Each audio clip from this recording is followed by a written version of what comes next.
Hi, welcome to Crisco's Corner. Proud to live in the greatest country in the world. Unfiltered opinions, no PC discussion here.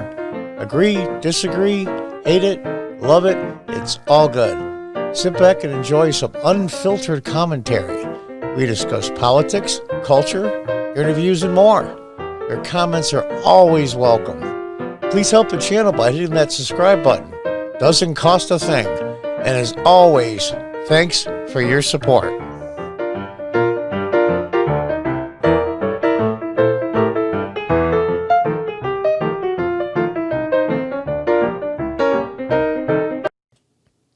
Hi folks, welcome back to Crisco's Corner. This is part 2 of my series, what I call How Did We Get Here? In the situation that we're in politically in the United States, at the federal level especially, but it filters down to everything else as well.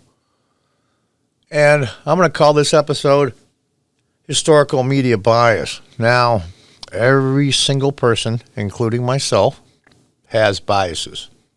We all do. It's like I say, all people suck, me included. I like to think, and I try anyway, to make sure that my biases are kept in check as much as possible. And I'm going to say up front, I am a Trump supporter, make no bones about the fact. I know he's not perfect, and I know that he has some huge personality flaws. What we're talking about what the media is doing to him, and should say indirectly doing to the American people. Now you see in here, I've got a couple of illustrations. Things like I'm not running against crooked Hillary, I'm running against the crooked media. Those are all true, and I use the wife or girlfriend the dress theory that you're sitting in the living room or on a computer watching TV and your wife or your girlfriend comes in, stands in the doorway and says, "Does this dress make me look fat?" Well, we'll say that it does. Well, you're not going to tell her that. I mean, you love her and you got to live with her or deal with her, and you just don't want to do that. You don't want to hurt her feelings. So you make up a reason. The color doesn't look good on your hair. You make up something. And Trump would go, "Yeah, you look fat as hell. Take it off." Now, he's being correct. He's telling the truth, and you're lying. But who's the bad guy here? And that's Donald Trump's personality, and that's not going to change. And that fuels a lot of this.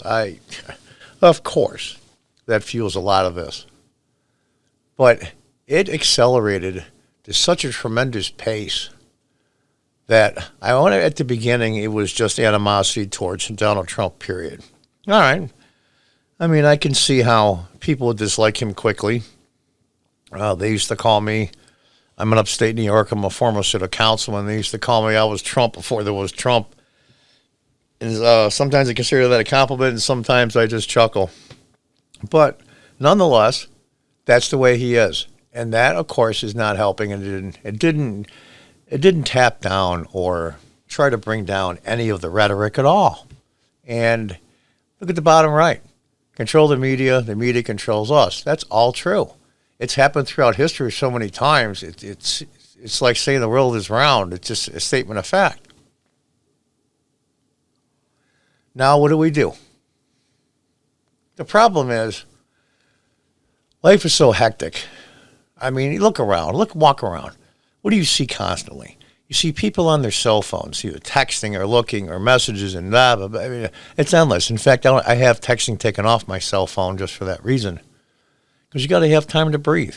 You have to have time to clear your mind. So the information out there that the average person can get is very small drips and drabs. And this isn't a shot to the average person, because I know life is busy, children, relationships, work. Now you got to deal with COVID, and your parents are getting older, and the list is on and on and on of things that occupy your time and your day. And there's very little time left for information. And I consider a lot of the voters out there, and this has nothing to do with race or income, where you fall in the top 1% or the bottom 10%. I think there's just a lot of low information voters out there that just don't know what really is going on, both good and bad. Does that make them bad people? Of course not. But what they're getting is drips and drabs. And the media escalated this, and it jumped really quickly. I mean, it was bad enough when Trump was running for president, and just after he got elected, it accelerated, quickly. It's one of those deals where you double a penny, and pretty quickly you're dealing with a lot. And they doubled down every time, doubled down, until it was out of control. And I used to think at the beginning, okay, they're just pissed that he won, and they're just pissed that he's confrontational to them and calls them the crooked media. It's like crooked Hillary. That's what he does. And that infuriated a lot of people at the corporate level in the mainstream media. Okay, so you go after him. You become confrontational. All right, fine. And it's human nature to push back when you're being pushed. But over the first year and a half, it accelerated to, well, this is just about, I'm pissed at him and he's an ass. It got way past that. And it just took off on its own. And then I really began to wonder if that's just people being mad and pushing back, lying like hell. Lying horribly, saying some horrible things about people. I can't ever remember a sitting congressperson would say outright in an interview immediately, you think the president's a racist? Oh, yeah. And think of it nothing like it's casual. Racism, a racist used to be pretty bad. Being called a pedophile is pretty bad. And there's some things in this society that are pretty bad. And then it was done over and over and over and over. And I think it changed people's brains, actually, to think that this guy is the Antichrist. It's amazing to me what happened. And you'll see some guys there on the bottom left on Fox, and they got a lot of crap. Were they perfect? No, but they're a lot more even-handed. And the historical media bias, I think I read somewhere that in 2004, one of the big top media execs, I forget what company it was, said the left-wing media bias represent about a 5% gain for Democrats. First he said 15%, and then he got a lot of backlash, and he dropped it down to 5%. So we'll even say that's true. 5 points is a lot. And that was by 2004 standards. Can you imagine it today? That's a 10, 15 point, maybe even 20 point advantage.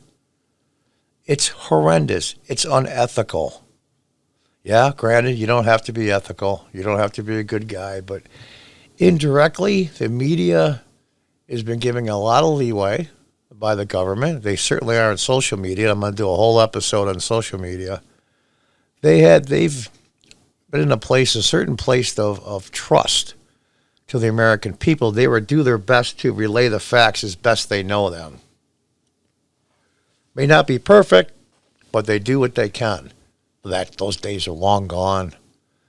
Maybe some that hate Fox's guts, but if you really look at it, they're a lot more even-handed than you think.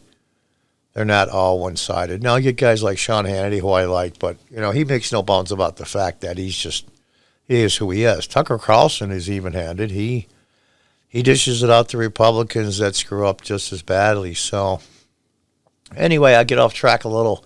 But the media bias was, now we have some phone calls that were recorded with Project Veritas on the morning meetings of CNN for like a month and a half, almost 2 months.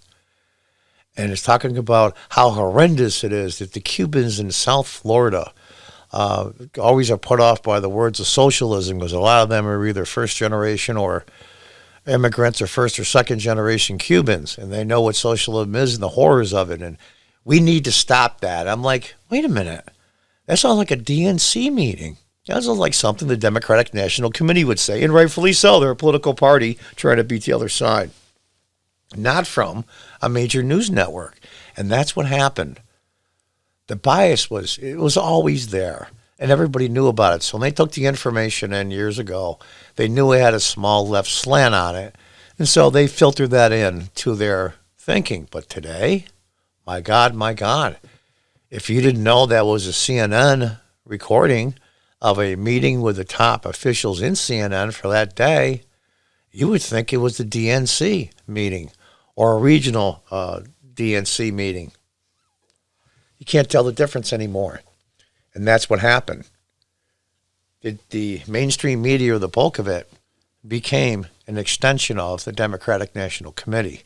And that's where it got evil. Not that what Democrats believe. Most Democrats are decent people, and when they believe in a lot of it's good. That's not the point. It's dangerous for the country, for the media who has so much power and so much control to side with one side in a political matter. It is extremely dangerous and can lead to some very, very bad things. And that's what I'm concerned about, the reason why I'm doing this series. I think the Constitution is at its biggest test since the Civil War. And he says, well, it's the Constitution. No, it's the Republic itself. I think this is even more of a threat to the nation than when the Japanese bombed Pearl Harbor, because there was no way they were going to make it to the mainland. So I know we weren't in personal jeopardy. This is the biggest threat to the American people and the Republic and the Constitution since the Civil War, since Abraham Lincoln. And that's a long time ago, folks. Anyway, so you know the media bias, and those of you that are just their ideology that possesses them aren't going to understand any of this and can't step back from it. It's kind of like being in a terrible, terrible situation or argument with your spouse or your girlfriend or boyfriend or whatever it is, significant other, I guess they say now. You don't see it.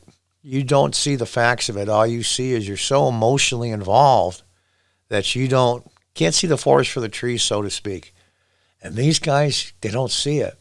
They can't step back and look outside themselves and say, what are you doing? What are you doing? And I don't think they even know. I don't have any degrees in psychology, so I couldn't begin to guess. I just know it's happening. But it's at a level now that it's propaganda. It's like that picture says. It is propaganda. Why they're doing it and for what, we can discuss some other time. But it's hurting the country. And that's the most important thing to get out of this. So stop this episode. Take 5 minutes. Turn off your damn cell phone. And take 5 minutes. Just think about this for a minute. Look at the chart up on the top left. Look at that. I mean, look at that. My God, that is so lopsided that it's unbelievable. Is Donald Trump feeling some of that? Absolutely. But those historic levels? No, it's too much. It's too much, and it's wrong. And like I said, I defend Donald Trump because I'm a huge Trump supporter. But the fact of the matter is, the harm it really does is not to Donald Trump. It's to the American people in our republic. That's the most important thing. That is more important than any individual, including the president. So think about this for a minute. The next time you turn on CNN or MSNBC or any other media sources you have, and try to watch it for longer than 5 minutes, and then sit there and think, what did they say? Just don't watch it for a minute and a half, 2 minutes information, and go do something else. Think about things. Get some more information as a voter. Voting is a very, very, very big responsibility. It is a huge responsibility in your life. And you should get all the information that you can before making a decision from everywhere and both sides of the aisle, as they say, and every source you can. And then sift through that and try to find the truth the best you can. But unfortunately today we have such low information voters. Doesn't mean they're stupid. It just means that they get short bursts of things and they're not really grasping what's going on. So anyway, folks, that's my take on this episode, historical media bias. I'm hoping that we can actually find some common ground for those of you progressive and leftists out there that aren't too far gone yet, to try to understand that maybe we ought to put our foot on the brake a little bit, stop the acceleration of this madness. And until next time, goodbye and good luck.